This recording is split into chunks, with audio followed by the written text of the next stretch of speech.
Welcome to Unload and Show Clear, powered by Match Shark. Listener ready? Stand by. Welcome to another episode of Unload and Show Clear, a podcast about the men and women who compete in IDPA matches around the world. I'm your host, Lloyd Bailey. IDPA, International Defensive Pistol Association, was formed out of the concealed carry movement in the United States back in the late 1990s, based on the founders' desire for a sport based on real-world defensive skills and not fancy equipment. IDPA matches are a series of stages that are based on realistic defensive scenarios and a test of a shooter's gun handling, accuracy, speed, and problem-solving skills. Men and women from around the world compete in IDPA every week, and here on Unload and Show Clear, we introduce you to some of those people. Everyday people. We talk one-on-one about their careers, about how they got into guns. We're interested in people and not in politics. The people who make IDPA great. They're not professional athletes.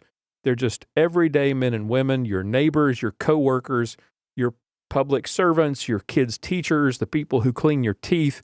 And you're going to meet one of those great people today. And for 2020, Unload and Show Clear is powered by Match Shark. If you watch videos from the 2019 IDPA World Championship, for example, you'll see shooters who had to deal with the discomfort of shooting in sometimes heavy rain. Now, if you were at that match or with me at the 2019 Arkansas State match, you know how much fun shooting a match in the rain can be. Pasting and scoring targets is even more fun. You can't see the scoring zones, the pasters don't stick, the targets eventually disintegrate. Contrast the Arkansas State targets to the World Championship targets, and there was a huge difference, and that difference was Match Shark. Match Shark's patent-pending target shields keep targets dry even in heavy rain. They are reusable. The cost of the shields is quickly recovered by simply patching and reusing the shields over and over again. That reduces the number of times the targets have to be replaced too, and it makes your staff happier because setup and scoring and teardown are easier. It also makes the shooters happier because they can see the targets and they can easily paste them. Designed and manufactured right here in the United States, owned and operated by Will and Chris Schmid, whom you've heard here on this show, who are IDPA shooters themselves and experienced match directors. They understand the challenges that match staff face when dealing with bad weather. So let them help you run your matches faster and smarter and make it a better experience for your safety officers and your shooters. Visit matchshark.com today. Get everything you need to be prepared for your next rainy day match. Spring's coming up, and we all know what that means. Lots of rain in the forecast for your match days. Be prepared. Visit matchshark.com and find out more about their awesome products. And we are so excited that they are a part of this show this year.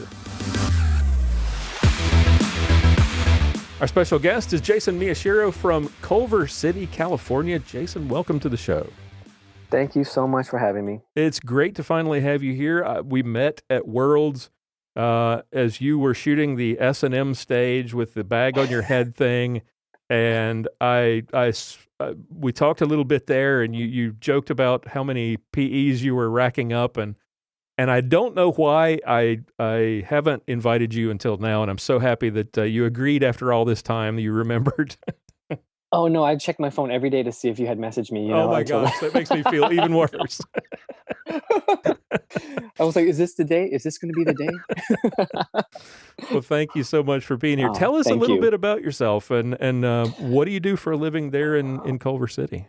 Well, and let's see, I went to USC. I graduated in exercise physiology. I knew I wanted to do something in the health and fitness industry. And for the last I'm going to show my age here, 21 years, I've been a strength and conditioning coach and, injury prevention, rehab, and maintenance. A private trainer for the last, I guess it is 21 years. Yeah. I love this stuff. It's all about the body and just with my major, we really we really focused on diabetes and osteoporosis and combating that. And just, for me, I love the body, and I just, trying to keep myself in tip top shape. I've got two daughters, a 12 and 10-year-old, that I need to walk down the aisle one day. And I just want to do it upright, Right, without the Yeah. walker. without the walker. Yeah, you got it. 20 years. Holy Yeah. cow. You look like you're in your teens. Well, I appreciate that. No, it's when you're on the range and you got glasses on and a hat, everybody looks pretty young, right? And I did shave that day. I shaved that morning. So are you a native of California? Born and raised in LA. Born yes. and raised in LA. Yeah. So what was growing up in LA like? What was the introduction to guns? Was it, obviously you're growing up behind enemy lines, and it's only gotten worse as you've grown older. What was the introduction to guns for you? Well, see, here's the thing, right? So I had a great childhood growing up, and I guess I have to give out my age now. And I'm 44. And honestly, I started really getting into guns when I turned 40. When I turned 40, I wanted to do something new. And I just went to this local range, LAX firing range, and I just started, there was like a Glock tournament there. And we're just trying to get good at this, I think it was like 5, 10, 15, 25 yards and just, as many bullseyes as you could hit. Mm-hmm. I remember practicing there and just wanting to just do something different and start off with a Glock 34. With one of my favorite triggers in the world, the agency arms trigger, which is a flat trigger. And that was my first Glock. And this guy comes up to me and asks me, what are you doing?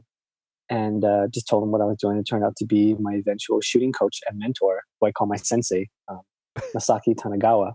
And we just struck up this great friendship and relationship. And he basically told me, he's like, you got something. Why don't you do competitions? I'm like, what are you talking about? What kind of competitions? And that's when I learned about IDPA. and then that's when I started. So when I started getting into guns, that's when I started learning about the law.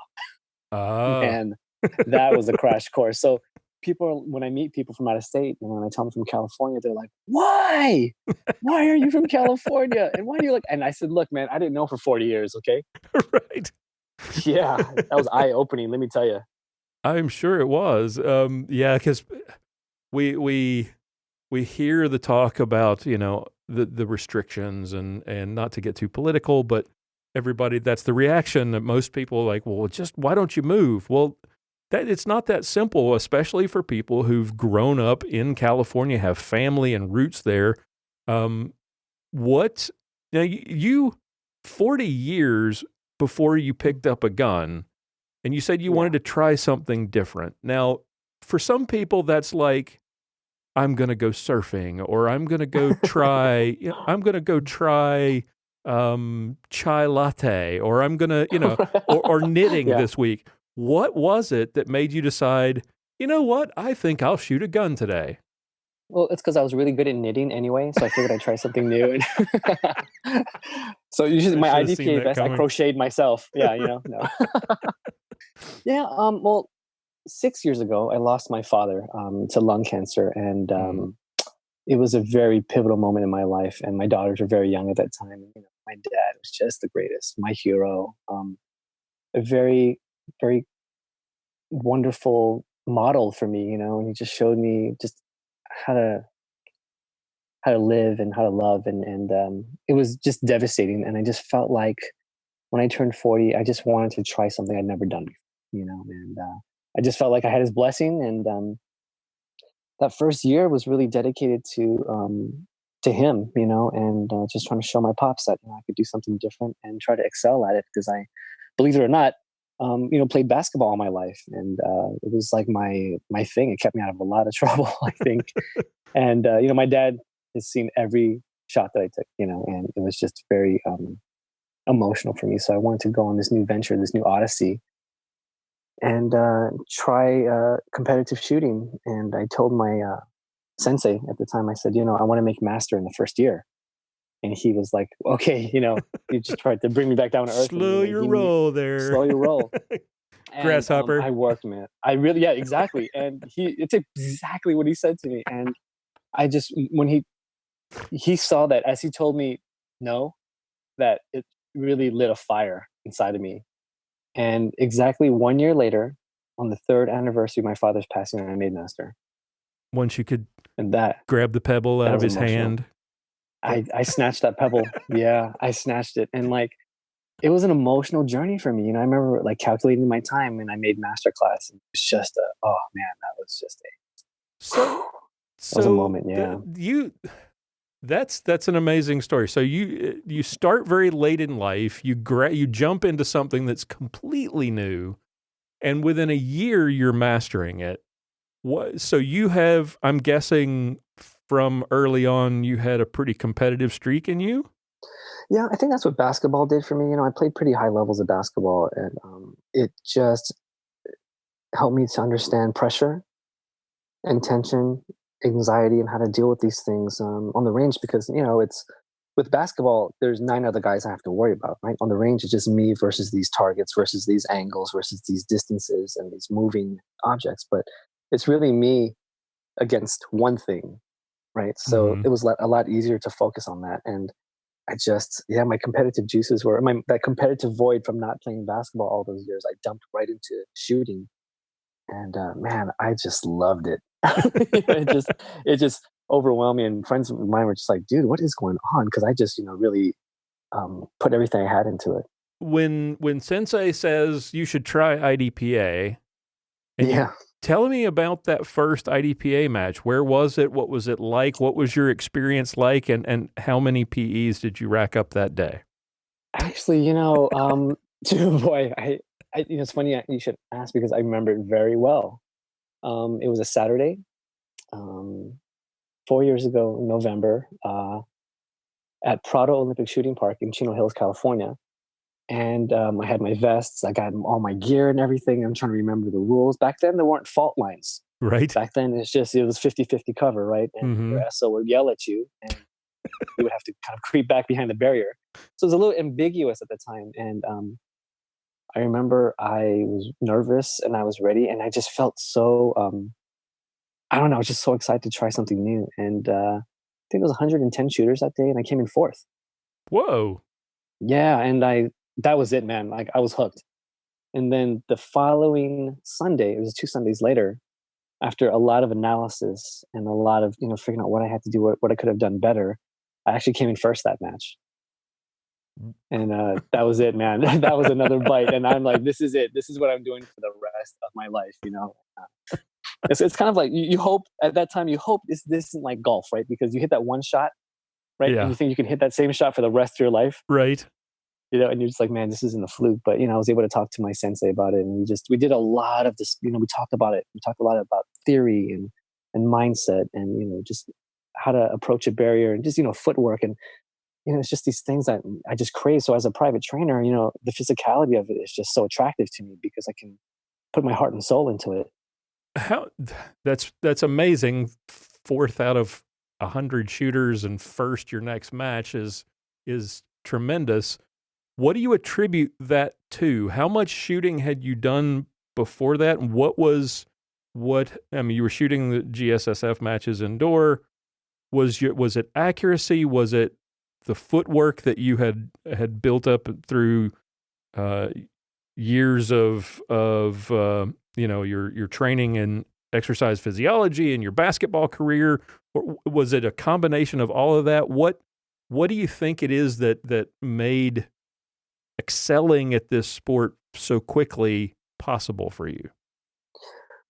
I think it was my coach. I definitely think it was my sensei who really was able to see where I could shave time off and give me and see how I was missing, right? So in basketball, it's important to know why you miss, right? Right. You shoot 3 shots, and of those 3 shots, you should be able to tell, am I missing left, right, long, short, right? And you should be able to make the correction out of 3 shots.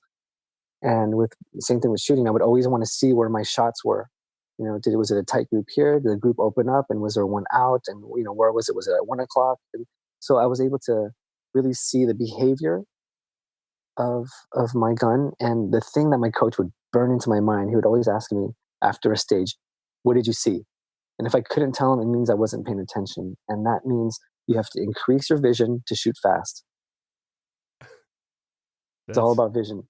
Yeah. Can you imagine shooting a stage and someone comes up and says, "What did you see?" And you go, It's like I saw smoke, I saw things shooting out, I saw shells coming out of my gun. What else? What else? I saw things go, poof. But Right. yeah, no, it was a really important question, because what it did was it made me really focus on not just sight alignment, but that sight picture, and knowing that, I got to move my eyes super fast, and that my eyes had to get there before the gun did, right? Right. And so I started closing the gap on that, and that's when I started to really win. And on top of just running to position and having the gun high and sort of superimposing a target from a barrier and being able to engage it immediately, Right. that was huge for me. So after those first couple of successes, were there any were there any setbacks? Were there any things after that where, I mean, Wait, how were you long do we just have? what, The setbacks were many. Yes. Oh with boy. some people that get that first taste of success, they're like, "Oh, I'm a world beater," and then reality strikes them, kicks them right in the pants. And for some people, it discourages them to the point that they give up. Others, it motivates them to get even better. What was that first sort of welcome to reality moment for you, and how did you respond to it? That welcome to reality moment actually happened in Bakersfield. And the thing is, basketball has prepared me for like the ups and downs, right? And Mm. like Michael Jordan says, the reason why he succeeds is because he's failed. So I knew that, you definitely get your comeuppance, and sometimes the range can just own you. And in Bakersfield, man, let me tell you, it. We'll get to that in a I think, bit. yeah, man, and it's humbling, and that's the one thing that I know about sports, right? Is that as much as you can, excel, like you said, there's also a lot of trials and tribulations and a lot of defeat. And I was taught at a very young age that, you have to deal with loss appropriately so it doesn't unravel your progress going forward. And what that means to me is you can't sulk. Mm. Yes, it was horrible. Yes, it felt terrible. But how much of that is ego and how much of that is just the world crumbling on you? And it's not the world. It's just you couldn't handle the pressure at the moment. So how do you go from here?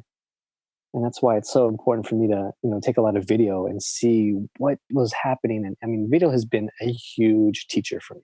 Mhm. But the setback, to not avoid your question, the setback was in Bakersfield, California, and there was one stage that you had to go prone 25 yards, and there were non-threats right next to the targets. And man, people, we were just it was like a magnet. Like I think the non-threat was actually made out of a magnet, because all of your bullets just went straight into it. I mean, it didn't matter. You could brace the gun on the ground. It didn't. We just we were nailing non-threats like they did something to us. It was terrible. I remember going down like 25 on that stage, and yeah, it was terrible. It's like it was a dose of reality, and I think everybody did pretty bad on that stage, but I just did a little better at doing bad. And like I remember losing like the division and first place expert at the time, first place expert at the time, yeah, by like 2 seconds. And Oh. dude, yeah, I tell you, and that's ego, right? Because you want the plaque, you want the trophy, but like 2 seconds, like that is such a kick in the stomach. And Mhm. I remember, Bakersfield's like 2 hours away from LA. I remember just being so mad. I think I got home in 2 minutes. I floored it, man. I remember like one of my buddies said that he was following me. He's like, dude, you were gone. Yeah. I was so upset with just, the mindset, right? That once I had 25 down, I was like, oh man, like that was it. Mm. And I beat myself up, all I had to do was just hang in there. And I think there was a pickup gun stage too, where there was like a revolver. And I had never shot this revolver before. It was one of those small ones that just shot super high. Oh, yeah. So yeah, right. And like you had to really bury that front sight in there. And it was like 6 shots with the revolver. And you can make up those shots with your regular sidearm. Mhm. But I didn't look. If I had just looked and saw that I had down here, down, I had mics. I had 2 mics on those targets. Oh. So right, 25 down from the other stage, and then 2 mics on this stage. We're talking, 35 points right there. And all I had to do is pay attention and put them down. I would have definitely had the division and the class. So it was just that was a tough dose of paying attention and staying in it no matter what. Do you think the early dose of success prepared you? I mean, were you prepared for the setbacks? Like you said, you knew what Michael Jordan talks about, having failed, learning to succeed because he had failed. Do you think having that early success kind of set you up for that disappointment in Bakersfield? I think what it did was it gave me. That's a great question. That disappointment in Bakersfield, I didn't really like when I processed it. I know that I definitely got over it, and I was able to learn from it. But that early success, no, I don't think so. Because I knew in basketball that you can score 34 points in one game and then just nothing in the next game. Or have 34 down in one game. Yeah, exactly. Yeah, exactly.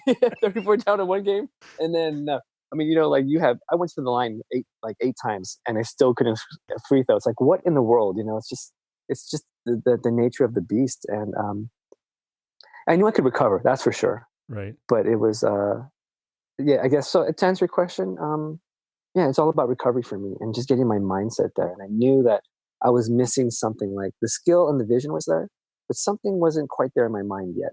And what helped me was I turned to meditation. Nothing spiritual, nothing over the top, but just understanding that I have to be in the moment. That when I take the shot, I'm thinking about the shot I'm taking, not the one I took, not the one I have to take, but just hanging on that shot and not being distracted by anything. And once I started to really focus on meditation, that made a huge difference. So sort of that basketball player mentality that, hey, I just shot a air ball. I need to move on and forget about it because Right. I've still got there's still 10 minutes to go in the game. Yeah. Right. Yeah. Okay. Absolutely. Yeah. That perseverance. Yeah. Thank God that's what basketball has taught me all these years. And a great father and, family who always, even on and off the court, have always been very supportive of me. Does that sort of that the mental game, and I've talked about this a number of times on the show, the mental game I think is the hardest thing for new shooters particularly to sort of grasp. What is the old Yogi Berra thing? The 50% of the game is 90% mental or something like that. Maybe it's the other way Right. around. I'm showing my age now. So, and for a lot of new shooters, and I went through this myself, figuring out that mental side of the game was tough. And at some point, there's a light bulb moment. It sounds like for you, though, because of a couple of things, because of your background in basketball, but it sounds like also from your coach and maybe a little from your dad, you had a different mindset that made that transition easier. You're absolutely right. And, with my father, the reason why this guy was just so important to me because we bonded over basketball. He was a natural athlete and we practice a lot. And it's about, you get into a shooting slump, you got to figure it out. And sometimes you have to rest. Sometimes you have to step away from it and analyze. You can't just keep shooting and, building improper muscle memory. And that's what it comes down to is that you have to, when I went to a shooting coach when I was younger for basketball, he always talked about perfect practice. And what he meant by that was practicing the right things over and over again. You don't want to pollute it with the wrong technique because then you're going to get really good at the wrong technique. Right. Right. So perfect practice makes perfect. I've always loved that term, and I definitely have carried that over into shooting. And it's exciting for me. But what really sharpened my focus, what really got me to sort of feel like I mastered the mental part of it was that book, with Winning in Mind, talking about your conscious mind, your subconscious mind, and your self-image. And understanding that the three of those things have to be in harmony with each other for great performances. And it's about trusting your talent and trusting your hard work and not trying. Because as soon as you try It goes out the window. Trust me, that's why when I shoot, when I practice, I like to see what my cadence can be, and I bracket my shots. So I have 3 different strings. The first one is my natural speed. The second string is as fast as I can go. And when I see the result, it's usually not good. And I try to get my body to not like that cadence, because that cadence sort of unravels my shots. And that third string usually is a lot faster than my natural speed. So in those 3 strings, what I've done is I've brought up my natural speed. And that's something I like to always do in practice. Okay, I was going to ask you about that. So so you shoot your natural speed, then you shoot till the wheels fall off, and then you back it up a little bit, and that's always faster than your natural speed. And so each time you're doing it, you get a little bit better, a little bit faster.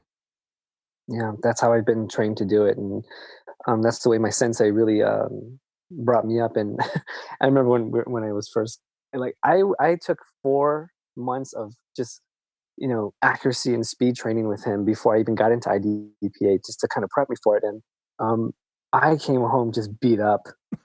And after maybe like our 8th session, I remember thinking, like, I'm just not doing well. I'm just not getting this. And after our 8th session, and he and I still joke about this, he says to me, he goes, Jason, it's like, these aren't feel good sessions. I'm like, thank God, because man, I feel like crap after every session. And we laughed about it because I couldn't figure it out. On my way home from the range, I mean, this is how meticulous and diligent I was. I was taking voice memos on my iPhone, talking about the whole session and reminding myself to what my homework was going to be, and trigger finger placement, and working on my grip and getting my left hand in position before the draw. I mean, like, I was just flooded with all these things. So by the time I came back next week, I wanted to have 2 or 3 fundamentals down so we could move on. Right. And that was what really drove me. So man, he pushed me. I mean, he pushed me hard. And I mean, the thing with him, it's kind of like when I coach my daughter in her basketball team. When she does something well, I push her to do something more challenging. Right. I don't want her to plateau. Right. And man, I never plateaued with that guy. Let me tell you. Why do I have this mental image of Bruce Lee smacking you on the forehead after a stage and asking, what was that? Absolutely. It was kind of that. It was a lot more lovingly. It was with an open hand. I would say. Definitely wasn't a fist, but yeah, it was rough, man. And he's actually one of my best friends today. And I always tell people he's an incredible coach and even better friend. And it's so nice that we could carry it on that way, because I have so much respect for this guy that saw something in me that he was able to harness and direct. And man, I'm so thankful for that.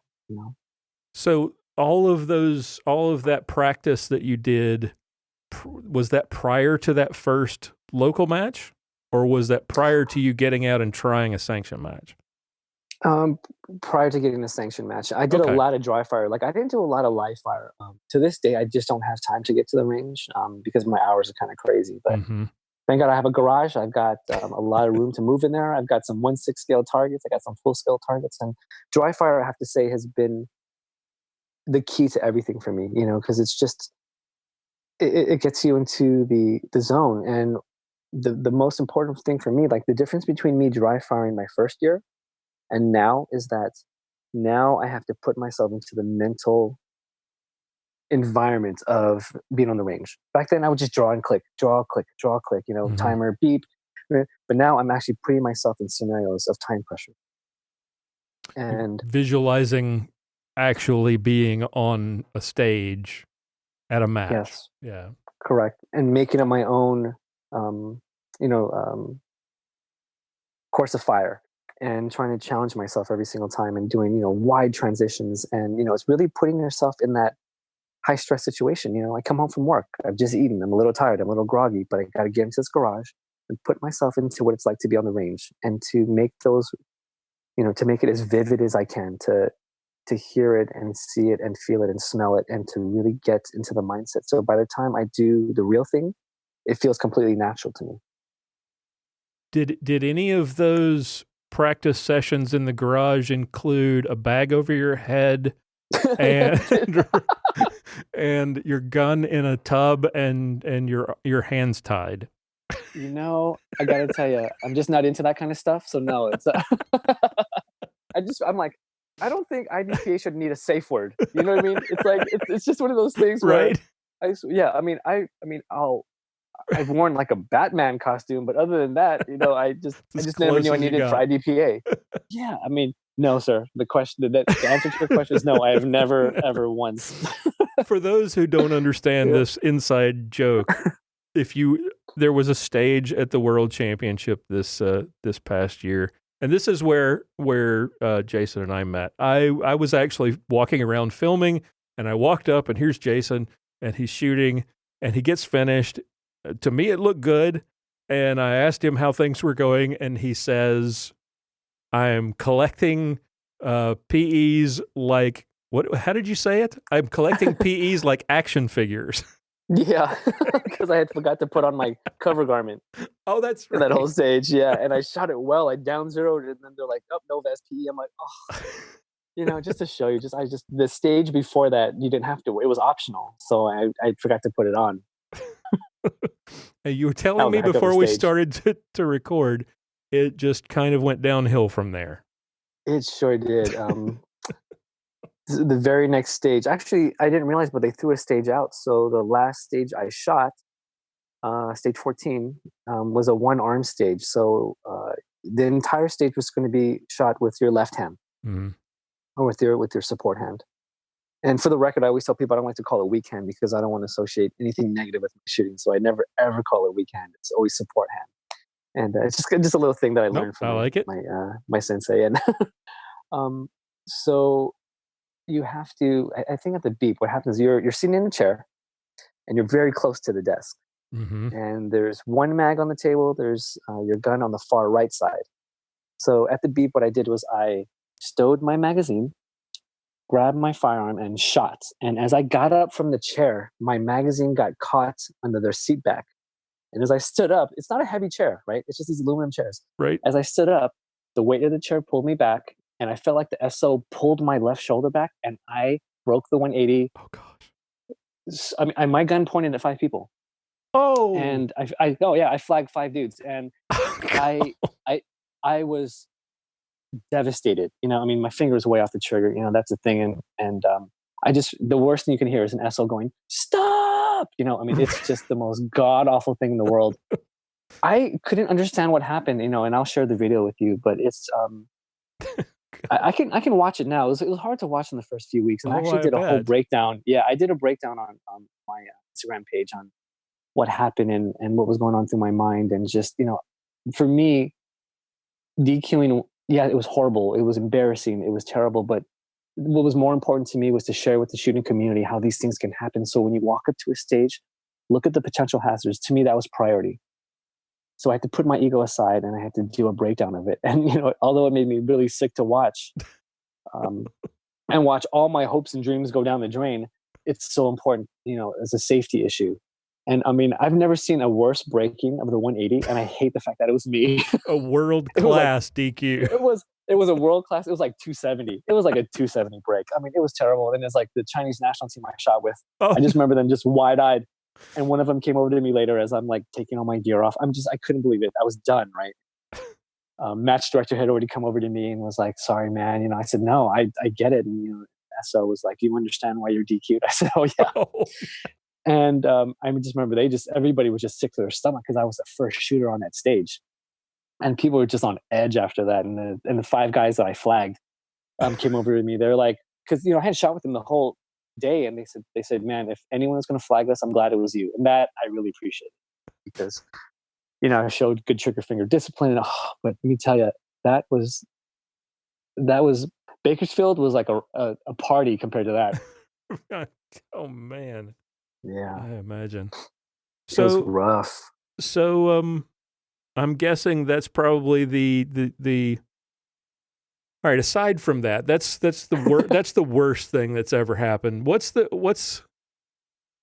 something fun? The most fun thing, the funniest thing, the least embarrassing thing maybe, or that's ever happened to you at a match? You've now been shooting for IDPA for 4 years. You've been to Worlds and DQ'd horribly. But what name for you? So you shared with us your most embarrassing moment. So share with us your proudest moment and something fun or funny that you've off the first thing you think of when I ask off the top of your head over those 4 years. Well, I think my proudest moment was being the overall winner at the 2019 Western Championship. That was huge for me because I had just really, really focused on that and beat some of my really good friends. And